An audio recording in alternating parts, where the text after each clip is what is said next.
हाय दोस्तों, मैं अफसर अहमद हूँ और आप देख रहे हैं मेरा यूट्यूब चैनल अफसर ऑफिशियल्स।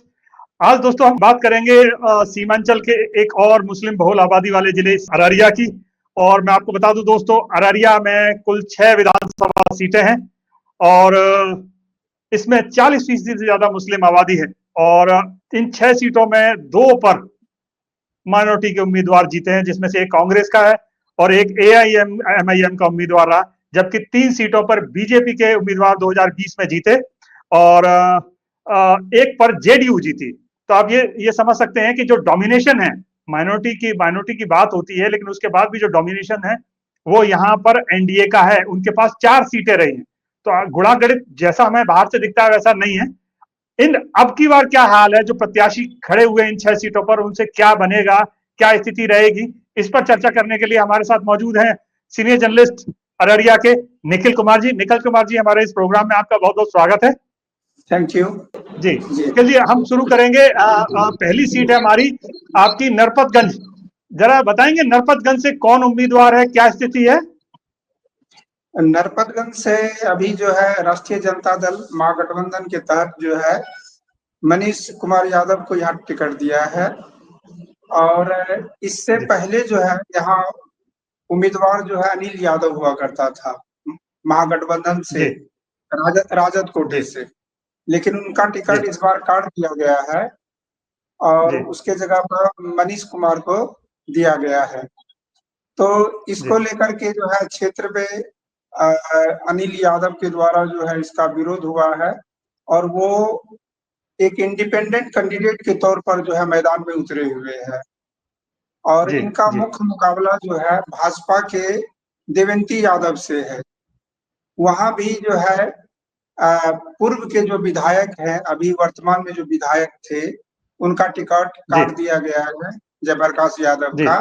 उनका टिकट जी काट करके नई कैंडिडेट देवेंती यादव को टिकट दिया गया है। जी देवेंती जी यादव 2010 में जो है यहाँ से विधायक रह चुकी है, लेकिन जी पहले एक बार जीत चुकी है। इस बार उनका सफर उतना आसान नहीं होने वाला है, यहाँ के लोगों का जी जो कहना है, क्योंकि उनका घर जो है इस विधानसभा क्षेत्र में नहीं है।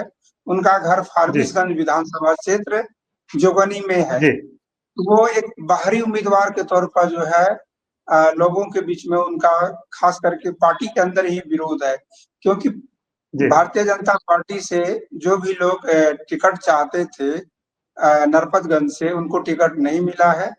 और वो एक तरह से अंदर अंदर ही अंदर जो है बाहरी जी कैंडिडेट बता करके उसका विरोध कर रहा है।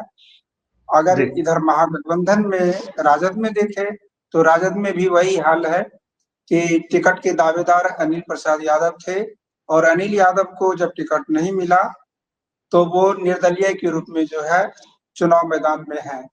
मैं निखिल जी ये जानना चाहूंगा आपसे, नरपत ये नरपतगंज वाली जो विधानसभा सीट है, इसके जाति गणित क्या है?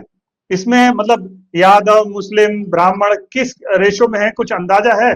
और वो क्या इफेक्ट जी करते हैं पूरे के पूरे उस पर सीट को? जी जी जी। इसके बारे में यहाँ ये है ना कि एम वाई समीकरण जो है जी यहाँ काम करता है।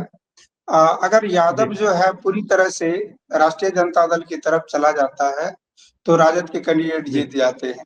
अगर जी यादव वोट, चूंकि एक नंबर सबसे अधिक वोट जो है वो मुसलमान का है और उसके बाद जो है यादव ही है, तो एम वाई जी समीकरण के तहत जो है लगभग लगभग जो है 45% से ऊपर जो है वोट हो जाता है यादव और जी मुसलमान का।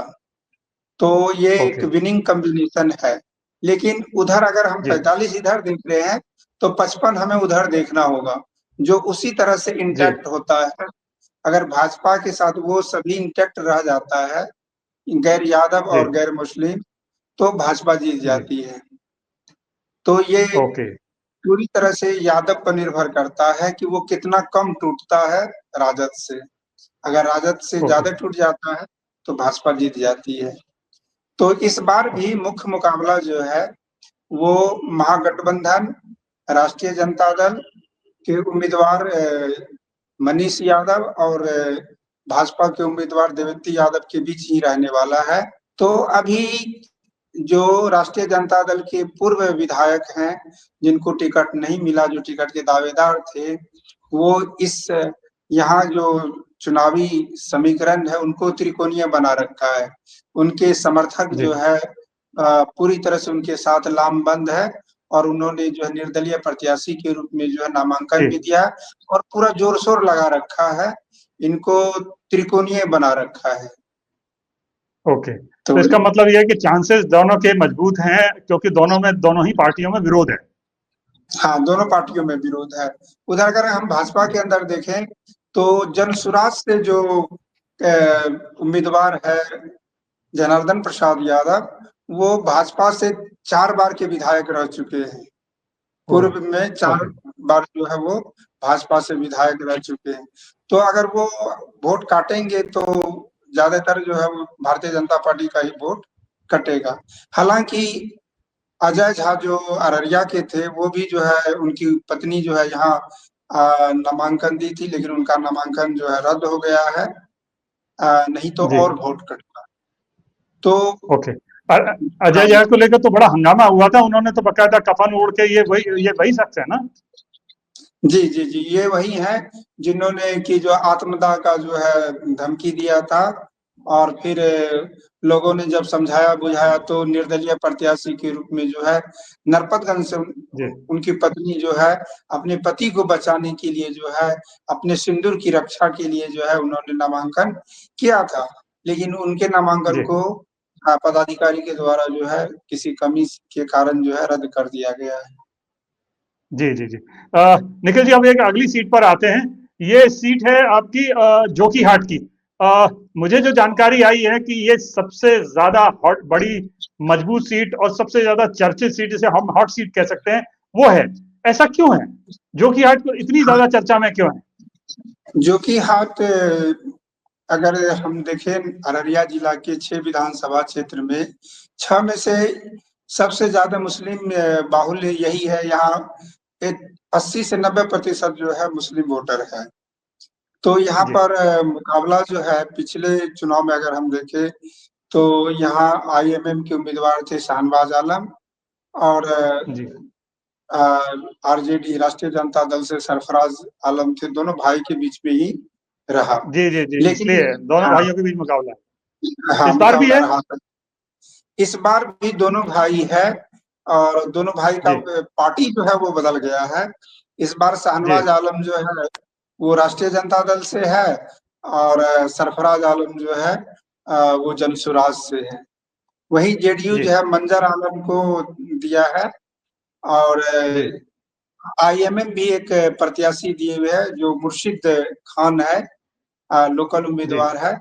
तो वहाँ जी पर हालाँकि मुकाबला तो दोनों भाई के बीच में ही रहेगा। यानी कि ये राष्ट्रीय जनता दल के जो उम्मीदवार हैं शाहनवाज आलम और जनसुराज के सरफराज आलम है। इन दोनों भाइयों के बीच में ही जो है मुख्य मुकाबला रहेगा। लेकिन मंजर आलम और मुर्शिद खान जो है ये इनको बहुकोणीय बनाने का कोशिश कर रहे हैं। अभी तक यही जानकारी है। अच्छा अच्छा, मैं जो समझना चाह रहा हूँ निखिल जी, कि एमआईएम को कुछ चुनिंदा ही सीटें बिहार से मिली थी, जो 5-6 सीटें 2020 में जीती थी, उसमें जोकीहाट की सीट भी थी।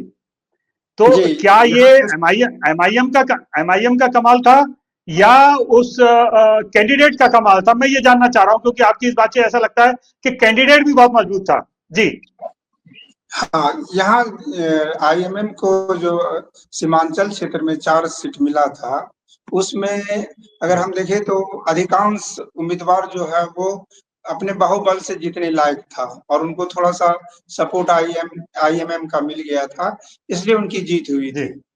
तो इस जी। बार जो है कैंडिडेट जिताऊ कैंडिडेट उनके पास नहीं है और इसका लाभ ज़रूर जो है मुख्य पार्टी राष्ट्रीय जनता दल कांग्रेस को होगा इस क्षेत्र में, सीमांचल क्षेत्र में। अच्छा अच्छा, एक बात और बताइए, मैं आपसे ये सवाल इसी बात से जुड़ा हुआ है कि 2020 में लोग ये कह रहे थे कि एमआईएम का एक क्रेज था माइनॉरिटी के बीच में, लेकिन समय के साथ वो धूमिल होता गया, और राहुल के उभार और गठबंधन के मजबूत होने के बाद ये और कमजोर हुआ। आपकी इस बारे में क्या राय है, और क्या वो इस सीट पर असर डालेगी, ऐसी सोच?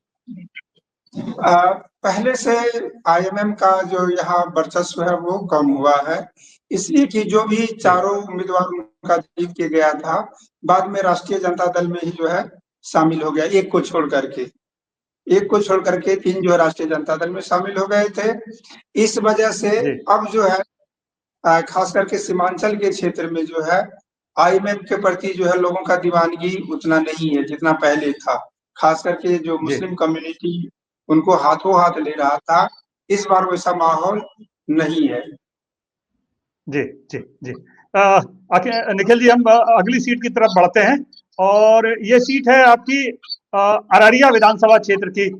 यहाँ से अब्दुल रहमान कांग्रेस के जीते थे और इन्हें वोट मतलब वोट परसेंटेज इनका 54% था। ये हैरान करने वाला है, पूरे 6 सीटों में सबसे ज्यादा वोट परसेंटेज इन्हें मिला। थोड़ा बताएंगे 2020 में इतना बड़ा मैंडेट मिला और अब क्या स्थिति है, कौन कौन यहाँ प्रत्याशी है कांग्रेस से? इस बार जो है इस बार अब्दुल रहमान जी का जो है पहले की तुलना में जो है थोड़ा सिटिंग एमएलए है, थोड़ा सा कमजोर है, लेकिन जो है ज्यादातर लोग बता रहे हैं कि चुनाव जो है उसी के पक्ष में रहेगा, क्योंकि जो विपक्षी है जेडीयू का कैंडिडेट है सगुप्ता अजूम अजीम, उनका थोड़ा सा जो है जो वोटिंग पॉकेट है वो कमजोर है अब्दुल जी रहमान की तुलना में।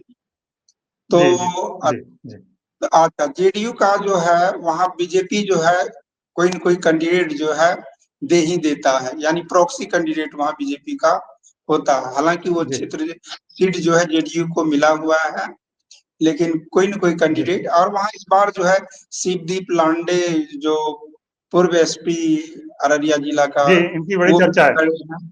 जी जी।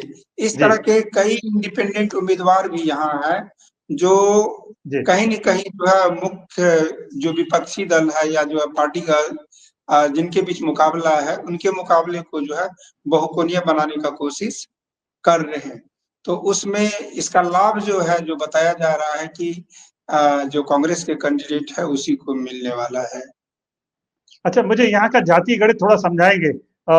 अररिया जो विधानसभा है, अररिया मेन यानी जो अररिया मेन अररिया विधानसभा है। विधानसभा हाँ जी, अररिया जी विधानसभा क्षेत्र में 40 से 45% के करीब जो है मुसलमान हैं, और जी बाकी जो है जो ईबीसी कम्युनिटी है उनकी संख्या है, यादव भी है जी उसमें, 10-12% जी यादव है। तो इस तरह जी से महागठबंधन के हिसाब से जो है समीकरण बहुत अच्छा है। इसीलिए प्रायः देखते हैं कि मजबूत यहाँ से समीकरण।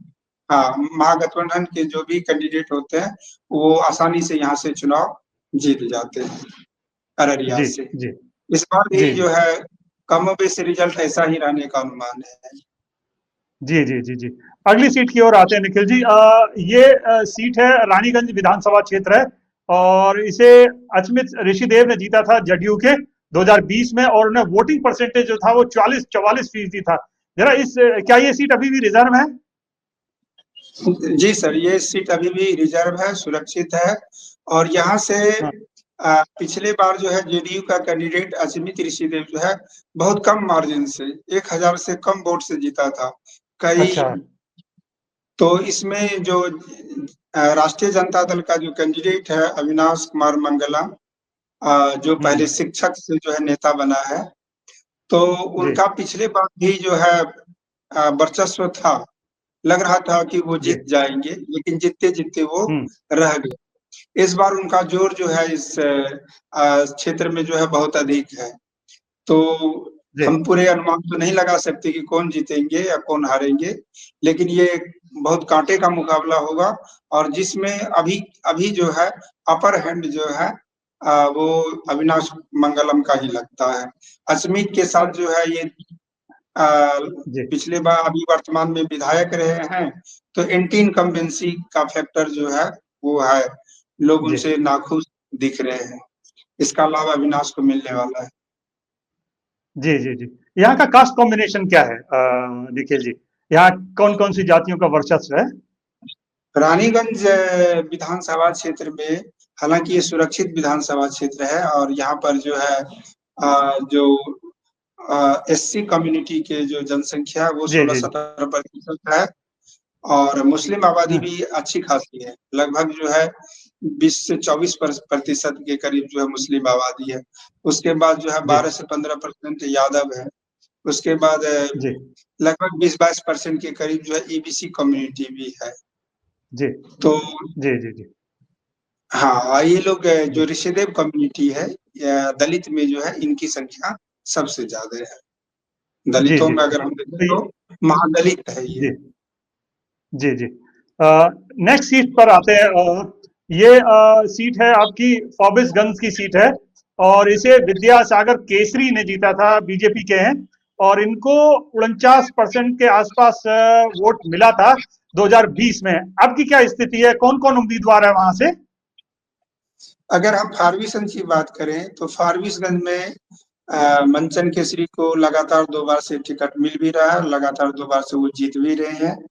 और हम्म, भाजपा ने जो है आलाकमान जो है इस बार भी उनका भरोसा जताया। हालांकि विरोध काफी था क्षेत्र में, टिकट बदला जाना था, लेकिन उनका टिकट जो है अंत अंत तक जो है बरकरार रह गया। हालांकि जी विद्यासागर केसरी के जो है विरोध में जो है कई लोग जो है सामने आ गए थे। प्रताप हम्म, सिंह मंडल जो है उन्होंने जो है निर्दलीय प्रत्याशी के रूप में जो है नामांकन भी किया है। तो विद्यासागर केसरी के विरोध के बावजूद भी जो है उनको टिकट मिला है। और अगर वहीं विरोधी खेमा में देखें तो ये सीट जो है कांग्रेस को मिला है। और यहाँ से मनोज मंडल जी जो उम्मीदवार है, कांग्रेस का उम्मीदवार है। और ये जो है केवट, ये जो है जो मंडल ईबीसी में आता है, उसी में एक जाति है जी अमात। हाँ, उसी से आता है जी और इनका संख्या जो है लगभग फारबिसगंज विधानसभा क्षेत्र में जो है 55,000 है। तो जी जी इनको जी अपनी सजातीय मत मिलने वाला है। और 10-12% जो फारबिसगंज विधानसभा क्षेत्र में यादव हम्म, है, उनका भी इनको समर्थन मिलने वाला है। तो इस बार जो जी है एक तरफा होने वाला नहीं है। कांटे का हम्म, मुकाबला हम फारबिसगंज में कह सकते हैं। जी और अपर जी हैंड हम यहाँ भाजपा को ही देंगे, क्योंकि हमेशा ओके से जो है यहाँ से भाजपा ही जीतती रही है। जी जी। अच्छा, यहाँ जनसुराज की क्या स्थिति है? जनसुराज से कौन कोई उम्मीदवार खड़ा है यहाँ? जन स्वराज का कोई यहाँ से कोई वेल फेमस उम्मीदवार नहीं है, और ना ही वो जी जो जी है लड़ाई में है। जी अ, जी जी जी यहाँ से उन्होंने कोई चर्चित चेहरा या परिचित व्यक्ति को टिकट नहीं दिया। जैसे कि हम्म, नरपतगंज में जो अगर हम देखें तो वहाँ उन्होंने जो है पूर्व 4 बार विधायक रहे जनार्दन यादव को टिकट दिया था। तो उनको फारबिसगंज में इस जी तरह का कोई जो है कैंडिडेट नहीं मिला है। जी जी जी कोई जी नामी हाँ। कैंडिडेट नहीं। अच्छा निखिल जी, अब एक अगली सीट पर हम चर्चा करेंगे। ये सीट है आपकी सिकटी विधानसभा है और इसे 2020 में बीजेपी ने जीता था। विजय कुमार मंडल यहाँ से विजयी रहे थे और 46% इन्हें वोट मिला था। अब की क्या स्थिति है, कौन बीजेपी से उम्मीदवार है, कौन गठबंधन से उम्मीदवार है? बीजेपी से यहाँ उम्मीदवार वही विजय मंडल को रिटेन किया गया है, फिर जो उनको टिकट मिला है। अगर सिकटी विधानसभा के बारे में कहा जाए तो यहाँ जो है जो ईबीसी वोटर है, जी केवट है, उसमें जो है गंगई है और बिंद है, मल्लाह है, इनका संख्या जो है लगभग 55% के करीब है। इसी कास्ट जी से जो है ये विजय कुमार जो है, विजय कुमार मंडल जो है केवट से हैं और केवट का जी वोट जो है अच्छा है। और जी आप जैसे कि आप जानते होंगे कि विजय कुमार मंडल जो है कई पार्टियों से चुनाव लड़के यहाँ से जो है जीता हुआ है और भाजपा से भी जो है लगातार 2 बार से जीत रहा है। तो अगर हम देखें तो ये जी विजय कुमार मंडल का डोमिनेटेड क्षेत्र है। यहाँ पर जी जो है इस बार जो है राजद जो है उम्मीदवार नहीं दिया है, राष्ट्रीय जनता दल का यहाँ उम्मीदवार नहीं है। यहाँ उनके सहयोगी संगठन वीआईपी के उम्मीदवार है जो जी बहुत नामी-गामी ग्रामी नाम तो नहीं है, लेकिन अ, हरिओम पौराणिक है। जी उनको यहाँ से जो है प्रमाणित है। हरिओम परमाणिक है, उनको यहाँ से टिकट मिला है और ये भी जो जी है ईबीसी कम्युनिटी से ही बिलोंग करता है। तो जी मेन लड़ाई जो है वो भाजपा और पीआईपी के जो कैंडिडेट इनके बीच ही रहने वाला है। जी जी। अब निखिल जी, अब हम कुछ ऐसे जो बड़े सवाल हैं चुनाव के बीच में उस पर भी चर्चा करेंगे। आप इस पूरे चुनाव को किस तरह देखते हैं? क्या आपको लगता है 2020 और 2025 के बीच में गठबंधन यहाँ मजबूत स्थिति में है, या वैसा ही है जैसे 2020 में है, या आपको लगता है कुछ बदलाव आया है और शायद एक दो सीटों का अंतर आ सकता है गठबंधन के पक्ष में? आपका इस बारे में क्या राय है? अररिया में अगर हम देखें तो अररिया में जो है गठबंधन के द्वारा जो है बहुत मेहनत नहीं किया गया है और उस हिसाब से यहाँ जी टिकट वितरण जो है सही से नहीं हुआ है। अगर नरपतगंज में ही देखें तो नरपतगंज में जो टिकट के पहले दावेदार थे अनिल यादव जो पूर्व जी विधायक हैं। दूसरे नंबर पे जी जो है नरपतगंज के प्रमुख मनोज यादव थे। तो इन दो लोगों जी को न दे करके और मनीष यादव को जी जो है टिकट दिया गया। तो इसका कहीं न जी कहीं इसका असर जो है नरपतगंज विधानसभा क्षेत्र के चुनाव पर भी है। वहीं देखें तो जी एक चीज़ है यहाँ कांग्रेस जो है पहले से बेहतर लोगों को चुन करके जो 3 कैंडिडेट वो दिए जी हैं, खास करके अररिया जी और फारबिसगंज में जो 2 कैंडिडेट उनका है वो जी उनका चुनाव जो उन्होंने सही से किया है। लेकिन गठबंधन जी कहीं न कहीं जो है उम्मीदवार देने में जैसे कि अगर हम देखें तो नरपतगंज में जो है एक तो देरी से कैंडिडेट का घोषणा भी हुआ और जी जिनको मिलना चाहिए था उनको नहीं मिला। और इसी तरह जी से अगर सिक्टी में देखें तो सिक्टी में वीआईपी को दे दिया गया है। जैसे कि मैंने पूर्व में भी कहा था कि ये कोई चर्चित चेहरा नहीं है। ये पहली बार जो है अपना भाग आज़मा रहे हैं और विजय जी कुमार मंडल जो है उनके सामने एक बड़ा चेहरा है, सरकार में मंत्री भी है। तो एक तरह से जी ऐसे में तो रिजल्ट समझिए जो है मान लिया जाता है कि इनका ही नॉमिनेंसी रहेगा अगर सब कुछ ठीक-ठाक रहा। हालाँकि अगर हम मतदाताओं के बीच में जाएँ और लोगों की से बात करें, तो कहीं न कहीं जो है एक महागठबंधन में जो है जो तेजस्वी यादव है, वो युवाओं के बीच जी में जो है एक फैक्टर है, चर्चित चेहरा है। कई घोषणा से जैसे नौकरी का जो घोषणा तेजस्वी यादव के द्वारा किया गया है कि हर जी परिवार के लोगों को नौकरी दिया जाएगा, तो इसका असर हम देख रहे हैं।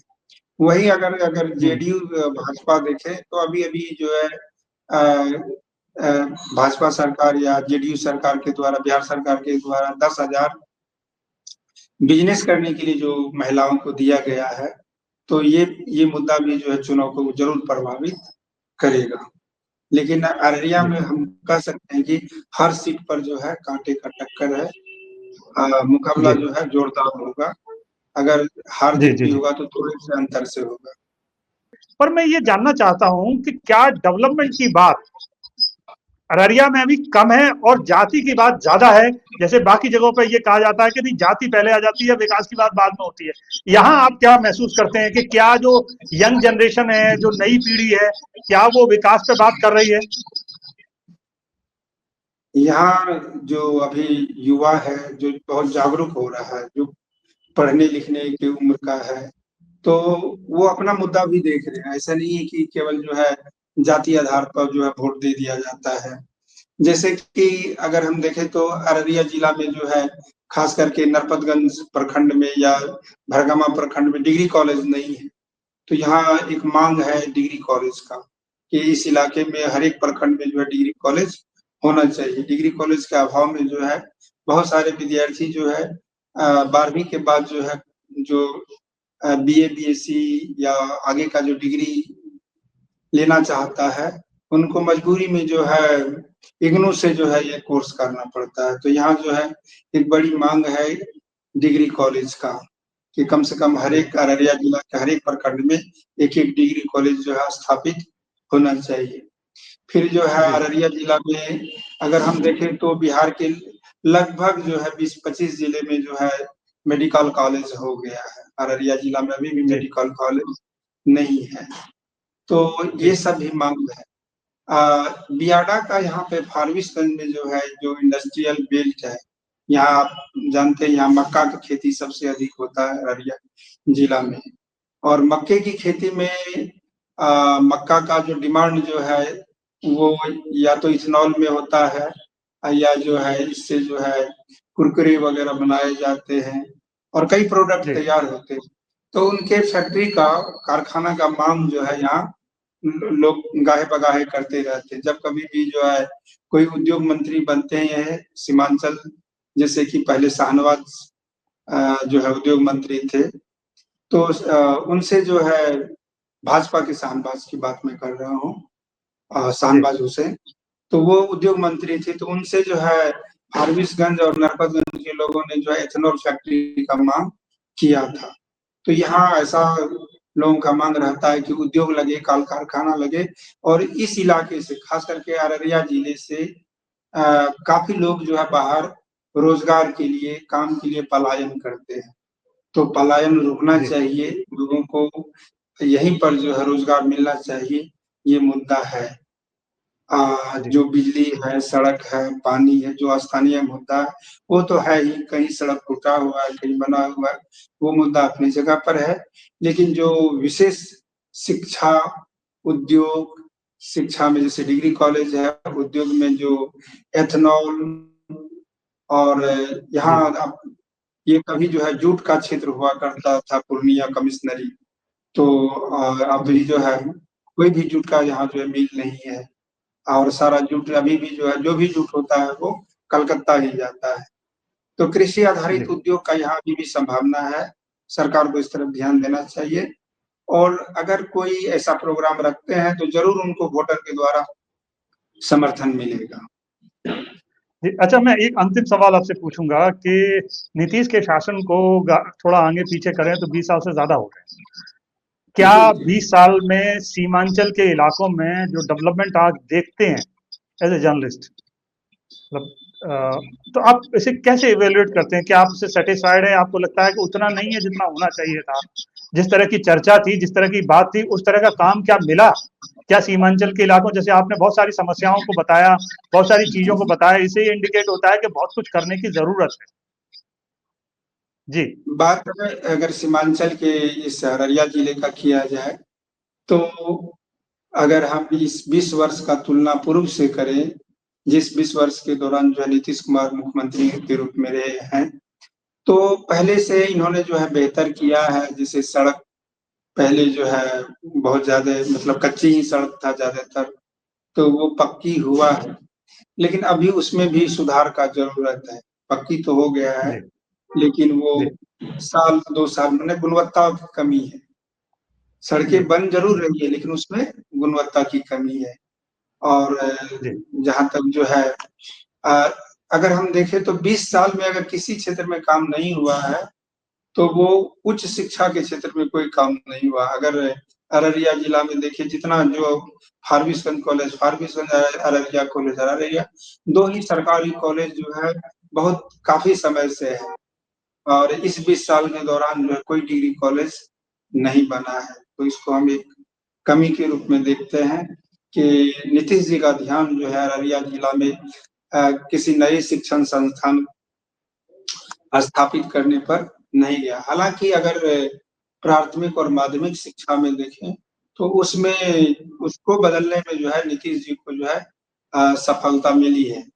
अगर उनके 20 साल से पूर्व के समय को अगर हम देखें, तो जहाँ भवन विहीन स्कूल हुआ करता था, अब कम से कम जो जी है स्कूलों में भवन हो गया है, शिक्षक हैं, तो इनका लाभ उनको मिलता रहा है चुनाव में, जो जी उनके द्वारा अच्छा काम किया गया है। लेकिन अभी जैसे अगर हम देखें तो रोजगार के मामले में अभी पीछे हैं। शिक्षण संस्थान जैसे कि जो उच्च शिक्षा के लिए होना चाहिए, जैसे मेडिकल कॉलेज होना चाहिए, डिग्री कॉलेज होना चाहिए, इन मामले में जो है नीतीश कुमार जो है अररिया जिले में कुछ खास नहीं किए हैं, और ये किए जाने जी की जी जरूरत है। जी जी निखिल जी, आपका बहुत बहुत शुक्रिया। बहुत इम्पोर्टेंट जानकारी, और ऐसी जानकारी जो वास्तव में अररिया पर ग्राउंड पर क्या हो रहा है वो हमें मालूम पड़ी, दर्शकों को भी मालूम पड़ी कि असल में ग्राउंड पर जो हम यहाँ सोचते हैं उससे बिल्कुल उलट वहां के हालात हैं, और वहां देखने पर बहुत सारी समस्याएं भी हैं, बहुत सारी ऐसी भी चीजें हैं जो लोगों की आकांक्षा है, और वो फैक्टर बनेंगी। जब बातचीत हमारी जो निखिल जी से उससे ऐसा लगता है कि वो भी फैक्टर है, सिर्फ जाति फैक्टर नहीं है, ये विकास भी फैक्टर है और ये असर डालेगा। और तो दोस्तों, ये थे अररिया से निखिल जी, जिन्हें आपने सुना और उनकी इस एक्सपर्ट इंफॉर्मेशन से आपने समझा कि अररिया के राजनीतिक हालात क्या हैं और कौन बाजी मार सकता है और किसकी स्थिति मजबूत है। नेक्स्ट एपिसोड में किसी नए जिले की विधानसभाओं पर हम बिहार की विधानसभाओं पर चर्चा करेंगे और समझेंगे कि वहां राजनीतिक स्थिति क्या है। दोस्तों, इस एपिसोड में इतना ही। आगे के लिए शब्बा खैर, नमस्कार। शुक्रिया निखिल जी, थैंक यू।